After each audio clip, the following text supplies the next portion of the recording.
Shalom bien-aimé, je suis votre serviteur, le pasteur Pierre, et c'est pour moi un réel plaisir de me retrouver avec vous pour ensemble méditer la parole du Seigneur et partager ensemble vraiment les bienfaits de cette parole-là. Et je voudrais aujourd'hui, par la grâce et la miséricorde de Dieu, vous parler de la puissance de la confession, bien-aimé, la puissance de la confession. Et donc, je vais sans plus tarder prier le Seigneur afin qu'il nous conduise dans cette méditation. Au nom de Jésus. Seigneur Père, nous voulons te dire merci, au Dieu des armées. Merci pour la grâce que tu nous fais. Éternel, d'entendre encore ces choses. Seigneur, nous t'invitons en ce jour à nous bénir, à nous parler. Et que ta parole nous apporte l'éclairage et qu'elle nous apporte la délivrance. Parce que la Bible dit, vous connaîtrez et la vérité vous affranchira. Affranchis-nous ce soir au nom de Jésus par ta parole. Amen.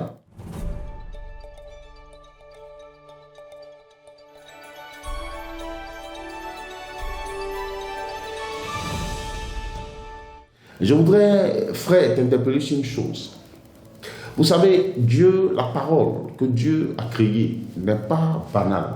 Et c'est pourquoi vous allez remarquer qu'à la création, Dieu ne s'est pas tué. Il n'a pas fait des signes de la main et puis le monde fut. Non, il n'a pas fait des signes de la main.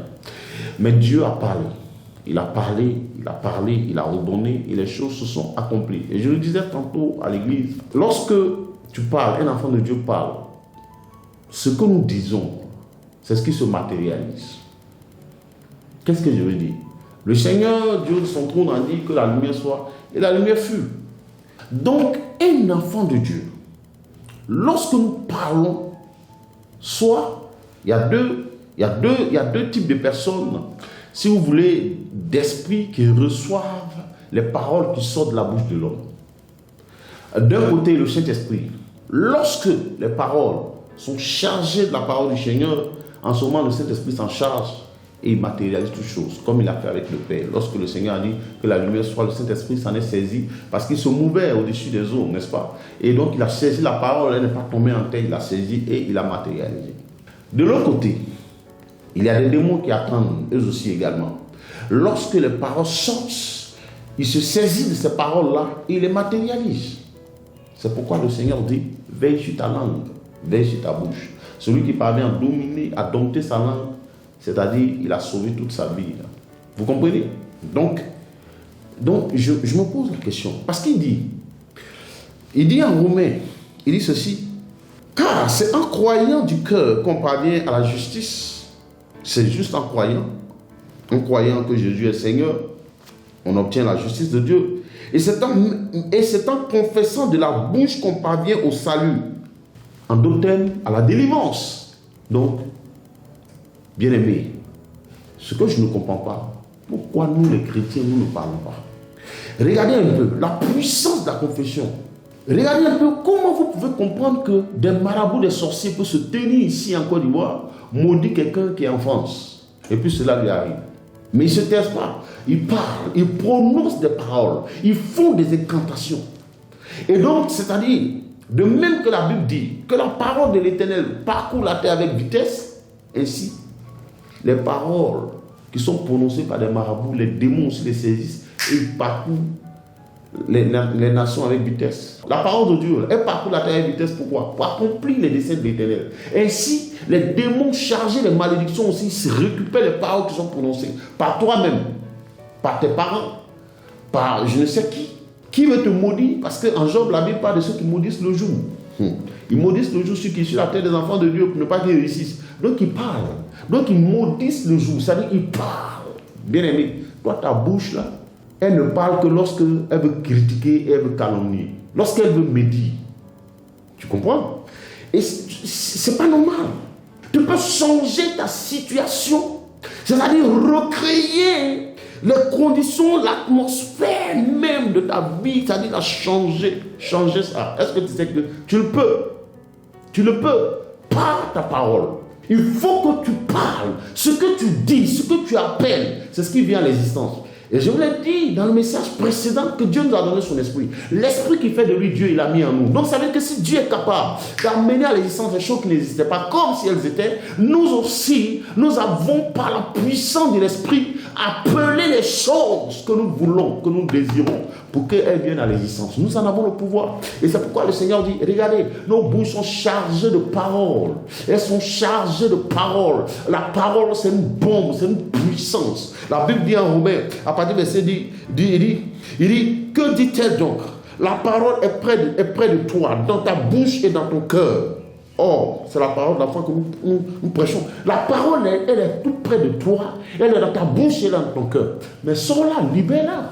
Au lieu de dire, c'est-à-dire de prendre ta langue maudite pour médire, pour parler contre un frère et une soeur. Mais parle, proclame la parole de Dieu. Appelle les choses à l'existence. Tu en as le pouvoir. Parce que ce que vous ne savez pas, la parole qu'un homme proclame lorsqu'il est dans la vallée, c'est-à-dire dans les difficultés, c'est ce qui détermine son avenir. La confession que tu fais dans la vallée, c'est ce qui détermine ton avenir, bien aimé. Donc il est avantageux pour toi de proclamer de bonnes choses. Regardez un peu. David et Goliath. Goliath était le premier à maudire David. Il a parlé, mais David ne s'est pas tué. David aussi a envoyé la parole. C'était parole contre parole. David aussi a prononcé. Il dit, c'est plutôt c'est ta tête que je vais donner en partie aux oiseaux du ciel ce matin. Et c'est ce qui s'est fait. Bien aimé, ce que tu vis, ce que tu veux, n'attends pas que quelqu'un vienne le dise à ta place. Dis, le proclame, le confesse. Et bien aimé, je voudrais donc profiter de ce thème pour te révéler quelque chose. Fais attention à ce que tu dis, à ce que tu confesses. Parce que il y a une puissance dedans. Je dis, c'est soit l'Esprit de Dieu qui récupère et qui va matérialiser cela lorsque c'est la parole de Dieu qui est dite, ou alors c'est les démons qui récupèrent de l'autre côté et qui vont également aussi, parce que la Bible dit que la parole de l'Éternel parcourt la terre avec vitesse. Ça, je te dis dans le livre des Psaumes. Il dit la parole de Dieu parcourt la terre avec vitesse, avec une telle vitesse, une telle rapidité. Mais c'est vous qui avez l'impression qu'avec le Seigneur, c'est lent. Mais parce que quand tu confesses une chose et tu viens confesser une autre, mais c'est-à-dire que la parole qui partait avec vitesse, tu la ramènes avec vitesse. C'est comme les chrétiens aujourd'hui, ils disent, hé Dieu, hé Jésus, c'est pas une prière ça. Ça, c'est pas une prière. Quelqu'un d'autre pourrait ajouter, pour parler comme les Ivoiriens, on peut souffrir comme ça, on peut faire ça, on peut aimer son enfant comme ça. Hé Jésus, c'est ce que ça veut dire, c'est ce que ça traduit.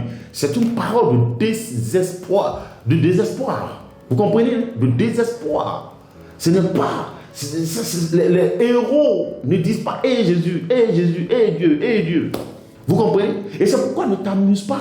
Je l'ai dit dans le message précédent, ne vous conformez pas au sexy. Ne vous conformez pas au sexy. C'est-à-dire que ne te conforme pas au langage de ce monde. Les gens disent « Mais c'est nous, on a déféqué à l'église, je n'ose même pas dire ça comme ils le disent. C'est pas possible. Ça ne peut pas sortir de ma bouche. Est-ce que c'est nous, on a tué Jésus, c'est nous, on a déféqué à l'église. Et les chrétiens aussi le disent. Bien-aimé, apprends à dire les bonnes choses, à proclamer, n'attends pas que les autres disent. Bien-aimé, quand même quelqu'un dans la plaisanterie annonce une parole sur ta vie qui ne te sied pas, toi aussi, donne une autre parole. Pourquoi tu fermes ta bouche? Dieu ne t'a pas donné la bouche pour critiquer. Dieu ne t'a pas donné la bouche pour calomnier, bien-aimé. Non, Dieu t'a donné sa parole là. C'est pour transformer le désert en étang. Changer le désert en verdure. Parce que tu peux parler et puis les choses vont pousser. Parle. Confesse. Dis-le. Déclare-le. Bien-aimé. N'attends pas les autres. Mais parle. Dis-le. Amène les situations. Appelle les situations au changement. Appelle les situations à changer. Appelle à l'existence des choses. Tu dis, je suis né de Dieu. C'est ce que je disais. Je disais le 31. On a oublié une chose. Bien aimé, il y a la puissance de la confession par exemple. On a toujours dit qu'on est né de Jésus.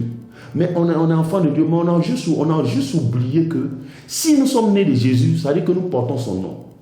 Et donc si je porte le nom de Jésus, ça veut dire que les gènes que j'avais en moi, issus de mes premiers parents biologiques, puisque d'abord nous sommes nés de nouveau. Et si je suis né de nouveau, ça veut dire que désormais, ça veut dire les liens passés, issus de mes parents biologiques ne comptent plus parce que je suis né de nouveau. Et comme je suis né de nouveau, j'ai un nouvel extrait de naissance. Donc mon nom est précédé du nom de Jésus. Donc je déclare que c'est pourquoi la tuberculose ou le diabète qui était issu de mes parents biologiques. Puisque je suis né de nouveau, désormais, j'ai un nouveau père, il s'appelle Jésus. Donc désormais, c'est les maladies qui ont tué mes parents ne me tuent pas. Les dettes qui sont réclamées à mes parents ne peuvent plus m'être réclamées parce que entre Pierre Georges et Jésus, à Pierre Georges, c'est deux personnes différentes. Mais ça, il faut le confesser. Pourquoi l'acceptation de Christ, la conversion, on demande aux gens de parler audiblement, même en justice. Parce que pour condamner quelqu'un, on lit le droit. On le dit de façon, on le dit à haute voix pour que toute la salle entende. Voici la base sur laquelle. Donc toi aussi tu dis sur la base du fait que je suis né de Jésus et que Jésus est mon Père, je porte donc son nom. C'est pourquoi toutes les dettes passées sont annulées. Je ne suis plus concerné, je ne me reconnais plus en cela. Parce que en droit, Georges Apia et Jésus Apia Georges, c'est deux personnes différentes. Donc on ne peut pas m'imputer les dettes de mes parents. Ça dit d'avant, ça ne marche plus. Ça ne marche plus. Mais ça, il faut le dire. Mais ça, il faut le déclarer. Mais ça, il faut le proclamer. Dis-le. En haute et intelligible voix. Avec assurance, bien aimé. Donc, au lieu d'utiliser ta langue pour m'aider, pour condamner, pour critiquer, utilise-la pour annoncer de bonnes choses sur ta vie. Je voudrais donc m'arrêter ici. Je vais donner, il y aura une deuxième partie la semaine prochaine. Je vais donner l'exemple de Christ lui-même. Il y a un autre volet. Et donc, je prie que tu prennes et que tu suives et que tu t'abonnes, si tu veux, à notre page. Et cela te fera du bien. Et puis, la semaine prochaine, tu auras la suite de ce message. Seigneur, merci au nom de Jésus-Christ. Tu m'as amené, oh Dieu, à parler, Éternel, de ce thème puissant. Car la parole, tu as dit, elle est près de nous, dans notre cœur et dans notre bouche. Elle ne l'a pas mise en nous pour que, Seigneur, nous la gardions. Seigneur, merci pour ce temps d'entretien. Que toute la louange et que toute la gloire te reviennent au nom de Jésus. Amen.